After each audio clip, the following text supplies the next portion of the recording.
আমার প্রিয় ছাত্রছাত্রীবৃন্দ, কল্যাণী বিশ্ববিদ্যালয়ের অন্তর্গত বিভিন্ন কলেজে যে সমস্ত ছাত্রছাত্রী এই বছর প্রথম ফার্স্ট সেমিস্টারে ভর্তি হয়েছে এবং তোমাদের পলিটিক্যাল সায়েন্স মেজর পেপার রয়েছে, তোমাদের পলিটিক্যাল সায়েন্স মেজর পেপার ছাড়াও আরেকটি পলিটিক্যাল সায়েন্স এসিসি পেপার তোমাদের পড়তে হবে। সেই পেপারের সাজেশন আজকে তোমাদের সামনে তুলে ধরবো। সাজেশনের সঙ্গে সিলেবাসে কী রয়েছে সেটিও প্রত্যেক অধ্যায় অনুযায়ী তোমাদের সামনে তুলে ধরবো। অবশ্যই ভিডিওটি শেষ পর্যন্ত দেখবে, কোনো রকমের স্কিপ করবে না। আর আমাদের চ্যানেল যদি সাবস্ক্রাইব করে না রাখো, অবশ্যই নিজেদের প্রয়োজনে চ্যানেলটি সাবস্ক্রাইব করে রাখবে, যাতে তোমাদেরই প্রয়োজনীয় ভিডিও আপলোড হওয়ার সঙ্গে সঙ্গে তোমাদের কাছে পৌঁছে যাবে। এবার চলো দেখে নিই আজকের মূল ভিডিওটি। দেখো, Kalyani university first semester political science SCC P1 paper, course code POL-SCC-P-1, এটি পেপার অংশে লিখতে হবে। তোমাদের সিলেবাসে রয়েছে লেজিসলেটিভ প্র্যাকটিস অ্যান্ড প্রসিডিওর্স, এই সিলেবাসের এটা শিরোনাম। এই সিলেবাসের উপরে আজকে 4টি ইউনিট রয়েছে তোমাদের পাঠ্য। সেই 4টি ইউনিট থেকে আলাদা আলাদাভাবে সাজেশনের প্রশ্ন তুলে ধরবো। 5 ও 10 মার্কের প্রশ্নের সাজেশন 2024-25। তোমাদের 2024 শিক্ষাবর্ষে তোমরা পড়াশোনা করছো, তোমাদের প্রশ্নপত্রে 2024 লেখা থাকবে, কিন্তু তোমাদের পরীক্ষাটি হবে 2025-এর জানুয়ারি-ফেব্রুয়ারি মাসে, সেই জন্য 2024-25 উল্লেখ করা হয়েছে। তোমরা যদি এই সাজেশন অনুযায়ী প্রশ্নোত্তরের PDF কপি সংগ্রহ করতে চাও, তাহলে 200 টাকা পেমেন্ট করতে হবে। মেজর পেপারের জন্য 250 টাকা পেমেন্ট করতে হবে। মাইনর পেপারে কিছু কিছু মাইনর পেপার 250 আর কিছু কিছু মাইনর পেপার 200 টাকা। তোমরা চাইলে নিচে দেওয়া হোয়াটসঅ্যাপ নাম্বারে যোগাযোগ করতে পারো। ফোনে প্রয়োজনে ফোনে কথা বলে নিতে পারো, তবে ফোন করার আগে অবশ্যই হোয়াটসঅ্যাপে মেসেজ করে তোমরা জেনে নেবে আমি ফ্রি আছি কিনা, কারণ বিভিন্ন সময় ব্যস্ত থাকি। তোমরা ফোন করলে হয়তো ফোন রিসিভ নাও করতে পারি, তবে তোমরা অবশ্যই অনুমতি চেয়ে ফোন করবে, তাহলে তোমরা ঠিক পেয়ে যাবে এবং তোমরা কথা বলতে পারবে। দেখো, তোমাদের আজকের সাজেশন এটি ইউনিট 1 হবে।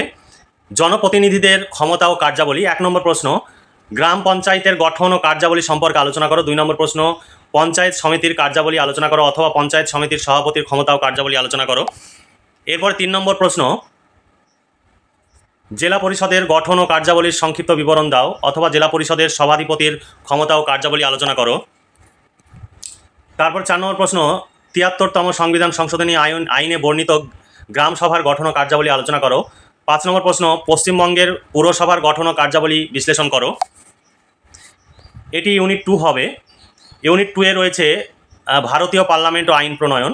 1 নম্বরে রয়েছে সংক্ষেপে ভারতের পার্লামেন্টের সদস্যদের বিশেষ অধিকার আলোচনা করো। 2 নম্বর প্রশ্ন, ভারতীয় পার্লামেন্টের সাধারণ বিল পাসের পদ্ধতি আলোচনা করো। 3 নম্বর প্রশ্ন, ভারতীয় সংসদের লোকসভার সদস্য পদের জন্য কোন কোন যোগ্যতা প্রয়োজন হয়। 4 নম্বর প্রশ্ন, সংক্ষেপে রাজ্য আইনসভার প্রধান কার্যাবলী ব্যাখ্যা করো। 5 নম্বর প্রশ্ন, আর্থিক ব্যবস্থার ক্ষেত্রে সংসদীয় নিয়ন্ত্রণের উপরে একটি টিকা লেখো। 6 নম্বর প্রশ্ন, ভারতীয় সংসদে আইন প্রণয়ন পদ্ধতির উপরে একটি নিবন্ধ লেখো। তারপরে 7 নম্বর প্রশ্ন, একটি রাজ্যের বিধান পরিষদের গঠন উল্লেখ করো। 8 নম্বর প্রশ্ন, লোকসভার অধ্যক্ষের গুরুত্বপূর্ণ কাজগুলি লেখো। 9 নম্বর প্রশ্ন, ভারতের সংসদের উভয় কক্ষের সাংবিধানিক সম্পর্ক সংক্ষেপে পর্যালোচনা করো। 10 নম্বর প্রশ্ন, অর্থ বিল পাশের বিভিন্ন পর্যায়গুলি বিশ্লেষণ করো। ইউনিট 3-তে কমিটি ব্যবস্থা রয়েছে তোমাদের সিলেবাসে।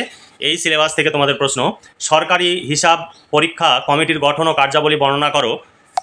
তোমাদের এখানে একটি প্রশ্ন আমি তুলে ধরছি, কিন্তু PDF কপিতে একাধিক অথবা দেওয়া রয়েছে, 4টি 5টি 6টি 7টি পর্যন্ত অথবা দেওয়া রয়েছে, কারণ বিভিন্ন সালে বিভিন্নভাবে প্রশ্ন এসেছে এবং এই সিলেবাসের উপরে বিগত দিনে অন্যান্য সেমিস্টারে এই সিলেবাস ছিল, সেই সিলেবাসে বিভিন্ন সালে যে প্রশ্নগুলো এসেছে সেগুলো PDF কপিতে উল্লেখ করে দেওয়া রয়েছে। প্রতিটি প্রশ্নের শেষে সেই সাল উল্লেখ করে দেওয়া আছে। তোমরা আমাদের কাছ থেকে PDF কপি সংগ্রহ করলে ভীষণভাবে উপকৃত হবে। তোমরা এই সমস্ত নোটসপত্র সংগ্রহ করার জন্য বিভিন্ন জায়গায় ছোটাছুটি করো এবং প্রচুর সময় এবং অর্থ ব্যয় করো। আমাদের কাছে নোটস সংগ্রহ করলে তোমরা major, minor, SSC, VSC, MDC সমস্ত পেপারের নোটস পেয়ে যাবে। প্রতিটি পেপারের জন্য আলাদা আলাদা মূল্য রয়েছে, সেই মূল্য পেমেন্ট করে তোমরা নোটসগুলো সংগ্রহ করতে পারো। আমাদের এখানে কোনো রকমের দামাদামি হয় না।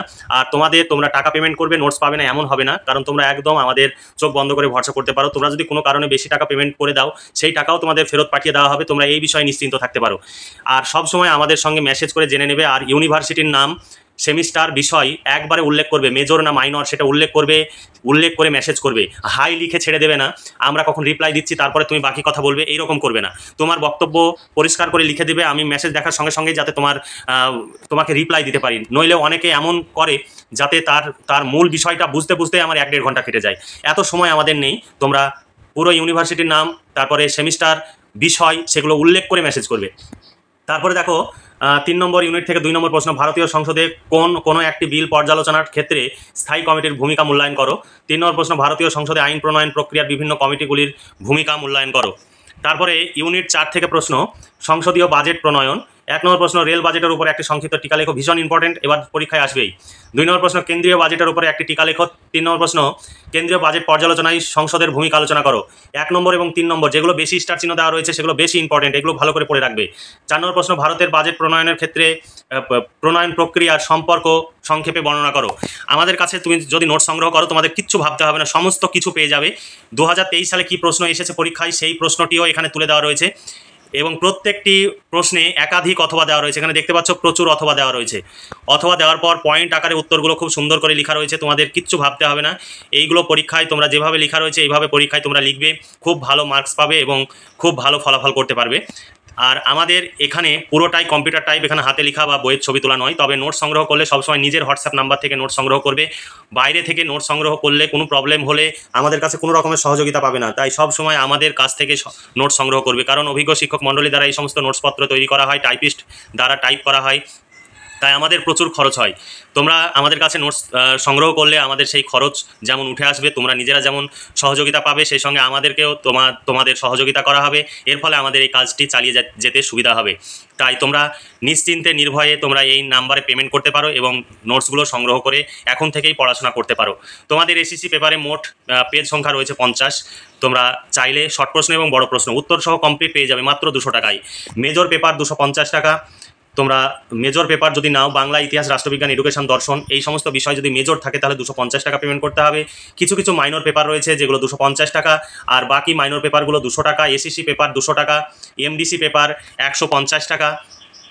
তারপরে ভিএসসি পেপার রয়েছে তোমাদের পরিবেশ শিক্ষা অর্থাৎ এনভায়রনমেন্টাল সায়েন্স বা এনভায়রনমেন্টাল এডুকেশন, ওই পেপারের নোটস তোমরা পেয়ে যাবে 150 টাকা। তোমরা আমাদের কাছে নোটস সংগ্রহ করলে তোমাদের কিচ্ছু ভাবতে হবে না, এর বাইরে কোনো প্রশ্ন উত্তর পড়ার প্রয়োজন হবে না বা অন্য রকমের কোনো ভাবনা করার প্রয়োজন হবে না। এই প্রশ্নগুলো পড়বে, পরীক্ষায় সব কমন পেয়ে যাবে, তোমাদের কোনো রকমের টেনশন বা চিন্তা করতে হবে না। এখানে দেখছো একাধিক অথবা দেওয়া রয়েছে এবং বিভিন্ন সালে যে প্রশ্নগুলো রয়েছে সেই সালগুলো উল্লেখ করে দেওয়া রয়েছে প্রতিটি প্রশ্নের শেষে শেষে। তোমাদের আমি দেখাচ্ছি কিভাবে সালগুলো উল্লেখ করে দেওয়া রয়েছে। এখানে দেখতে পাচ্ছ 2022, 23 এইভাবে প্রতিটি প্রশ্নের উল্লেখ করে দেওয়া রয়েছে সাল। তাই তোমরা চিন্তা না করে তোমরা আজই নোটসগুলো সংগ্রহ করো। দেখতে পাচ্ছ প্রতিটি প্রশ্নের শেষে শেষে এইভাবে সাল উল্লেখ করে দেওয়া রয়েছে। তাই তোমরা এখানে দেখছো কতগুলো অথবা প্রশ্ন দেওয়া রয়েছে। তাহলে আজকে এই পর্যন্তই। তোমরা ভালো থেকো, সুস্থ থেকো এবং খুব ভালোভাবে পড়াশোনা করে পরীক্ষার জন্য প্রস্তুতি নাও, এই শুভকামনা জানিয়ে আজকের ভিডিওটি এখানে সমাপ্তি ঘোষণা করছি।